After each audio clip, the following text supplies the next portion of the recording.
Welcome to the deep dive. Today, our mission is to basically untangle the absolute chaos that is the start of this 2026 Formula One season. Yeah, chaos is putting it mildly. I mean, we've been looking through just a mountain of internal race engineering reports, aero analyses, the raw data, and, well, it reveals a grid that has been completely turned upside down. Right. Forget the last 20 years where aerodynamics ruled everything. For you listening, you need to understand the engine is king again. Oh, absolutely. The power unit is dictating the entire pecking order right now. Exactly. And to really grasp just how brutal this regulation shift has been, we are zeroing in on the absolute focal point of this disaster, the Aston Martin-Honda partnership. Yeah, that is, wow. Right now, they're running a staggering 3.5 seconds off the pace. 3.5 seconds. I mean, in modern motorsport, being 3.5 seconds behind isn't just a gap. It's an entirely different racing category. You're basically a Formula 2 car out there. To even comprehend the scale of the challenge these teams are facing with these 26 regs, you have to look at the energy deployment demands. It's not just about combustion anymore. Right. So the way I like to picture it for you guys listening, imagine you're trying to run a really competitive marathon. Okay, yeah. But there's a catch. While you are sprinting at like maximum heart rate, you are also forced to do complex calculus continuously in your head just to keep your smartphone battery from dying. That's actually a great way to put it. Right, you have to calculate the exact gradient of the hill, Yeah. your oxygen intake, your stride length, all while deciding exactly when to deploy a totally finite electrical charge. And if you get the math wrong, your legs literally just shut down mid-stride. They just lock up. Yeah. Yeah, that perfectly captures the dual threat nature of these 2026 power units. I mean, these drivers are trying to nail apexes at 180 miles per hour, right? Yeah. While managing these incredibly complex kinetic and thermal energy recovery loops, it demands absolute perfection from both the internal combustion engine and the hybrid architecture. Which is hard enough on paper. Right. And when we look at Honda, I mean, this is a manufacturer whose historic mantra is literally the power of dreams. Their current reality has been a violent mechanical nightmare. Oh, a literal nightmare. I mean, if you look at the preseason testing and the opening rounds in Australia and China, the Aston Martin cars could barely string together 10 laps at a time without coming into the pits. Barely. It was embarrassing, honestly. And the internal data we're seeing details a shocking physical toll that goes way beyond just, a simple loss of horsepower. The vibrations from this new Honda power unit are so incredibly severe that they're actually causing blunt force physical trauma to the drivers. Yeah, the telemetry on this is wild. The harmonic resonance from the internal combustion engine's firing order, it's creating these deeply, deeply destructive frequencies. Frequencies that shouldn't even make it past the engine mounts, right? Exactly. Usually, engine mounts act like shock absorbers. They dampen those forces before they reach the main chassis. But this specific Honda block is producing a violent resonance that just completely overwhelms the dampener. It just blows right through them. Right, so the vibration enters the carbon fiber tub. And because carbon fiber is, well, it's incredibly rigid, it doesn't absorb energy. It transmits it. Exactly, transmits it. That destructive frequency travels straight through the floor. It's systematically shattering the sensitive battery cells of the hybrid system, and worse, it's moving directly up the seat into the driver's spine. Which is just insane. But I want to play devil's advocate for a second. Let's analyze the whole architecture here, because it's super easy to just point the finger at Honda and say, well, you guys built a vibrating failure of an engine. Right. But it takes two to tango. Exactly. Aston Martin built the chassis that houses it. I mean, Mike Crack, their track engineer, internally admits they're missing their minimum weight targets by a mile, and they're struggling immensely with fast corners. Yeah. They're dragging a boat anchor out there. Right. So that points to fundamental aerodynamic instability. I mean, Yeah. A heavy car with bad aero is going to be slow, even if you have a flawless power unit. Oh, totally. The chassis is absolutely amplifying the engine's inherent flaws. And, well, this brings Adrian Newey into the spotlight. Oh, yeah. The packaging king. Right. Newey's legendary design philosophy is always built on radically tight packaging. I mean, he shrink wraps the bodywork around the internal components to, minimize drag and maximize airflow over the car. Which, to be fair, is an undisputed stroke of genius when you have a smooth, cooperative engine. Exactly. But an engine needs physical space to oscillate on its mounts. It needs to breathe and shake a little. Newey's zero-tolerance packaging leaves virtually no room for that movement. None at all. The engine block is sitting practically flush against the internal chassis walls, so when that Honda engine starts shaking violently, it instantly strikes the surrounding carbon fiber. It's just hammering against the walls. Yeah, the car's hyper-tight architecture gives those vibrations nowhere to dissipate. So the design is basically turning what would be a severe vibration issue into a complete structural catastrophe. Oh.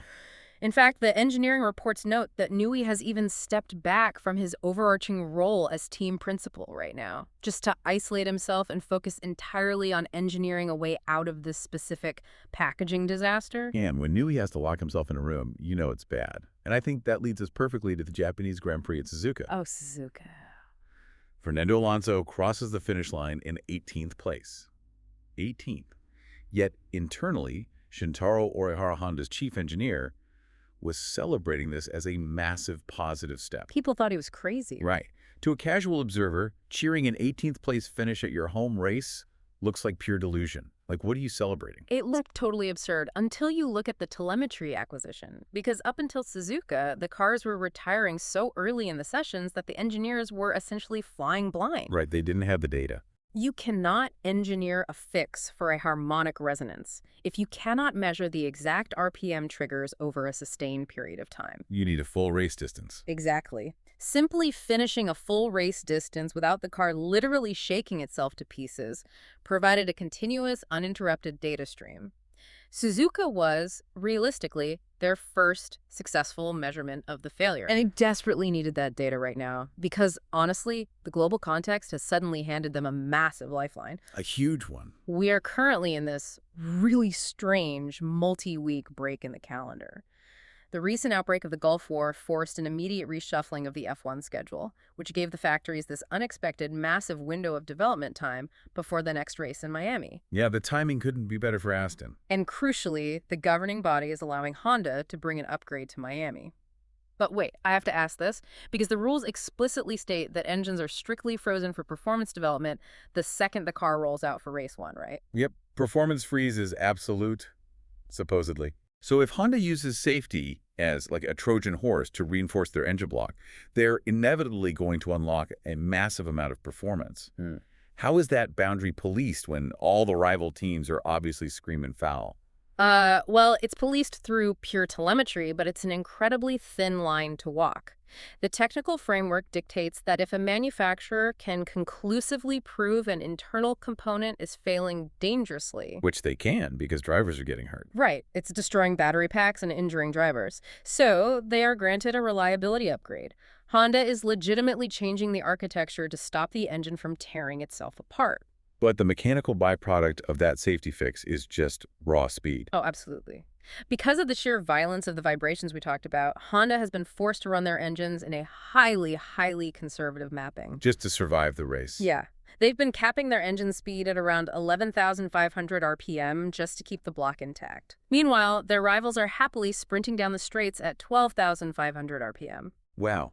1,000 RPM difference is monumental in terms of combustion cycles per minute. It's massive. So by introducing this reliability fix in Miami, they stabilize the block. If it doesn't vibrate, they can finally delete that software restrictor. Oh, so it's not a new engine. Exactly. They aren't bringing a new, inherently faster engine. They're simply allowing the current engine to operate at its originally intended capacity. Which is totally legal under the loophole. Yep.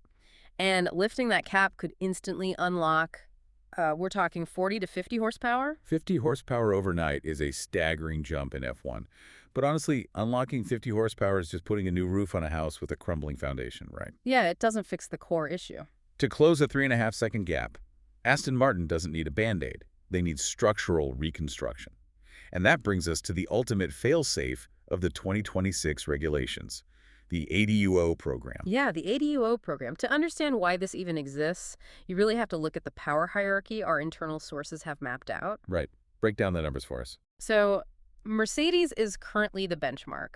They are producing an estimated 580 horsepower from the internal combustion engine. Ford is right there in the fight, pushing about 571 horsepower. Pretty close. Then we see the drop-off. Yeah, big drop-off. Ferrari is fighting at 560 horsepower, which puts them 20 down from Mercedes.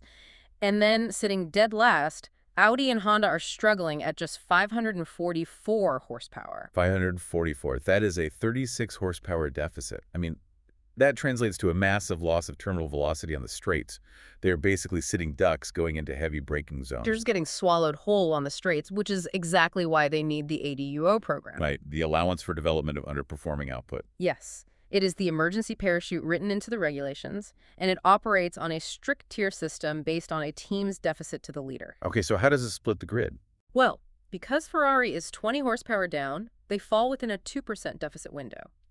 The ADUO rules grant them a minor development allowance. That's why Ferrari is pushing hard to introduce a reshaped combustion intake by Monaco, or maybe July, to close that specific gap. Okay, but Audi and Honda are sitting beyond a 4% deficit threshold. Yeah. And hitting that specific failure mark completely changes the game, doesn't it? Oh, completely. Falling that far behind actually unlocks massive developmental freedom. It grants Honda and Audi these developmental jokers. Jokers, like a wild card. Exactly. They are regulatory golden tickets. It allows a manufacturer to unseal the crankcase and completely redesign fundamental parts of the combustion chamber or the energy recovery system that would otherwise be strictly frozen for the rest of the grid. Wow. So using these jokers, Honda is targeting a genuinely fundamentally different ADUO-fueled engine architecture for Silverstone in July. I got to be honest, I have to challenge the core philosophy of this rule. I know exactly what you're going to say. I mean, Formula One sells itself as the absolute pinnacle of engineering, right? A pure, unforgiving meritocracy. If Mercedes and Ford engineered brilliant power units on day one, they should reap the rewards. Right. Instead, if a manufacturer engineers a vibrating, underpowered failure of an engine, the rulebook basically hands them a golden ticket to completely redesign their architecture, while the leaders are handcuffed by the development freeze. Aren't we literally just subsidizing failure here? It's a huge friction point. It completely divides purists and pragmatists in the paddock. The purists view it exactly as you described. It's an artificial penalty on success. Exactly. But the rulemakers are terrified of history repeating itself. Think back to when the hybrid era began in 2014. Oh, and Mercedes just ran away with it. Exactly. Mercedes nailed the architecture on day one. And because development was so heavily restricted, they enjoyed a baked-in monopoly for half a decade. The sport really suffered commercially. That's fair. It did get boring. Right. So the ADUO program is basically a blunt instrument designed to ensure grid parity. The organizers believe that keeping global titans like Audi and Honda competitive, and honestly, keeping them from abandoning the sport out of sheer embarrassment, is vital for the long-term survival of the series. Even if it compromises pure engineering Darwinism. Exactly. It's a calculated sacrifice of purity for entertainment. Wow. And, while everyone is hyper-focused on who's allowed to rebuild their engines, we can't ignore the shadow war happening right now in the wind tunnels. No, absolutely not. The Aero guys are not sleeping. Right. During this unexpected Gulf War calendar gap, the thousands of aerodynamicists back at the factories are working around the clock because the engine is just the power source. You still have to physically stick the car to the tarmac. And sticking these 2026 cars to the tarmac is proving incredibly difficult. It's like driving on ice. It really is. The new regulations severely restricted the traditional ground effect downforce generated by the floor. So the cars are just sliding around high-speed corners. The aerodynamic departments are scrambling to claw back that lost grip anywhere they can find a gray area in the rulebook. And the technical reports highlight a truly brilliant exploitation by Ferrari right now. Oh, the monkey seat. Yes. They've started attaching these small aerodynamic deflectors to the rear impact structure, positioned directly behind the exhaust pipe. It's basically a modern reincarnation of the old monkey seat wings. The fluid dynamics behind this trick are just fascinating. Tell me about it. By blowing high-speed, hot exhaust gases directly over these small winglets, they energize the surrounding airflow. Which does what exactly? It prevents the boundary layer of air from detaching from the rear of the car body. So they're effectively weaponizing the thermal output of the engine's exhaust plume to artificially squash the rear tires into the track surface. Weaponizing exhaust heat. That is just pure F1 genius. And because Ferrari has proven it works without violating the strict dimensional boxes of the regulations, you can bet every single team is furiously fabricating their own exhaust deflectors to bolt onto the cars in Miami. Oh, 100%. The copycats are already in the wind tunnel. So they're using thermal output to solve an aerodynamic deficit. But even beyond the engines and the exhaust fluid dynamics, there is a third battleground. And this one is completely invisible to the naked eye. Right, the code. It's fought entirely in software. The energy recovery systems rely on incredibly complex torque mapping, right? This is where your marathon analogy from earlier truly materializes. The calculus while sprinting. Exactly. You have to calculate exactly when the hybrid system harvests kinetic energy under braking, and exactly when to deploy it on the straights. Because if you get it wrong, If you deploy your electrical energy too early out of a corner, you run completely out of battery power halfway down the straight.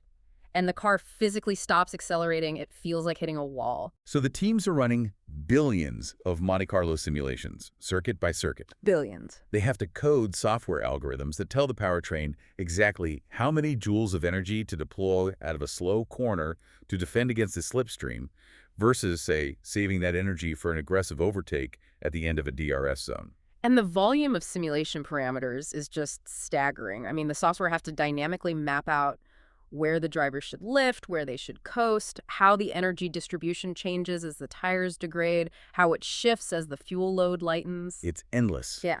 But the kicker in all these internal reports is the absolute state of regulatory limbo they are operating in right now. This is the craziest part to me. Right. The teams are running these billions of simulations essentially blind because the governing body hasn't actually finalized the exact legally binding implementation of the ADUO regulations and the energy deployment thresholds. They're guessing. The teams are investing millions of dollars in computational time based on an educated guess of the regulatory framework. That is terrifying. They are writing code for an energy deployment map, praying that their software architecture is elastic enough to pivot immediately when the final rules are eventually published. Which could be any day now. Right. Imagine perfectly calculating your marathon strategy based on a 26-mile course, only to find out the night before the race that the organizers changed the gradient of the final 3 miles. It's a staggering logistical gamble. So to recap the massive engineering journey we've tracked for you today, we've gone from the violent harmonic resonance of Honda's internal combustion engine, literally physically injuring drivers, to the brilliant but catastrophic packaging of Adrian Newey, exacerbating that exact problem.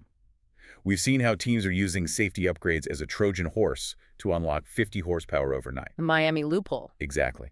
And how the ADUO program acts as this controversial emergency parachute for failing architecture.